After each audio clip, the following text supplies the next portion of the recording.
displayed great hands and toughness over the middle. Brennan goes after the ball and usually gets it. His 35 receptions were most for a rookie since Paul Warfield 20 years ago.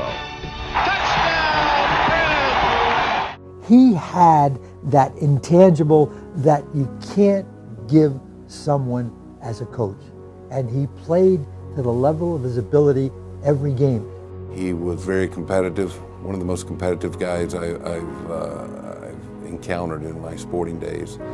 Brian hates losing at anything. Everything he does, he wants to be the best. On the football field, he took those extra hard hits across the middle and never flinched, never let anybody know he was hurt.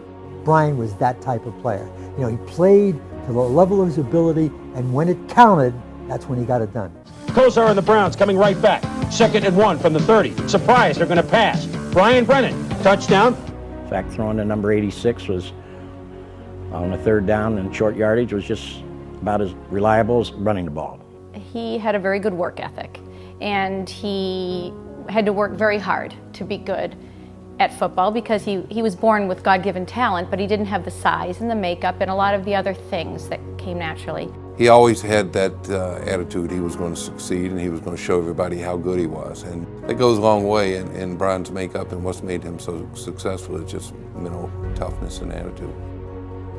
Drive on the field, and a good example of drive off the field is Brian fits in a very small group of professional athletes who worried about what he was going to do in the, quote, life after professional sports. Starting out doing regular brokering and then into the bond business, and now very successful at Key.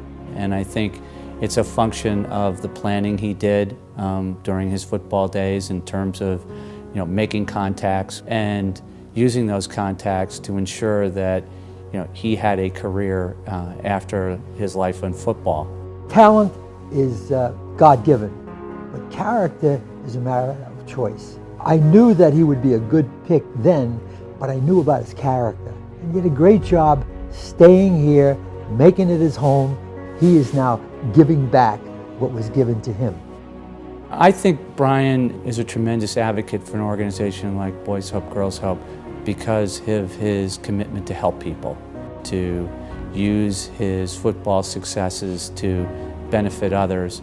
I think anything Brian gets involved with, whether it's with Key or whether it's on the nonprofits he's at, is Brian's a good cheerleader. If Brian believes in something, he rallies, gets people on board and moving in the right direction.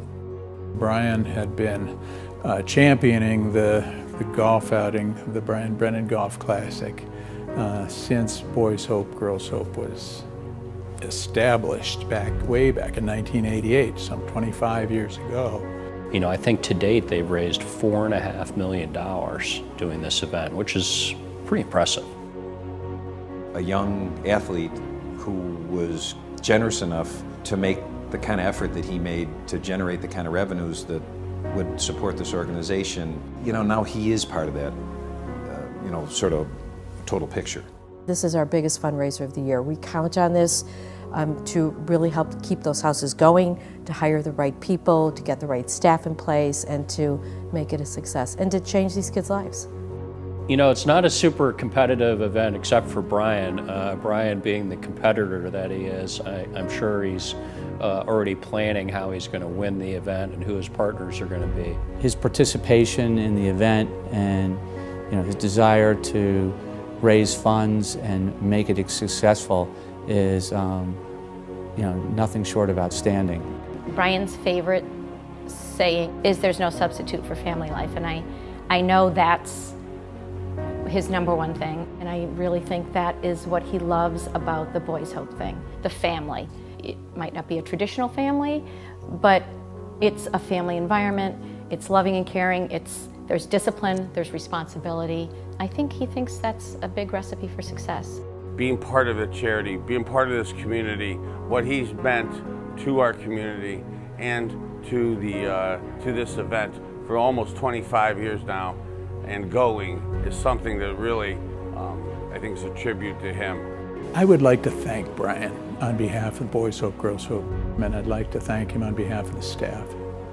But most of all, I'd like to thank him on behalf of all of the hundreds of scholars who have benefited over the years from his enormous contributions to the program. I'd like to say thank you, Brian.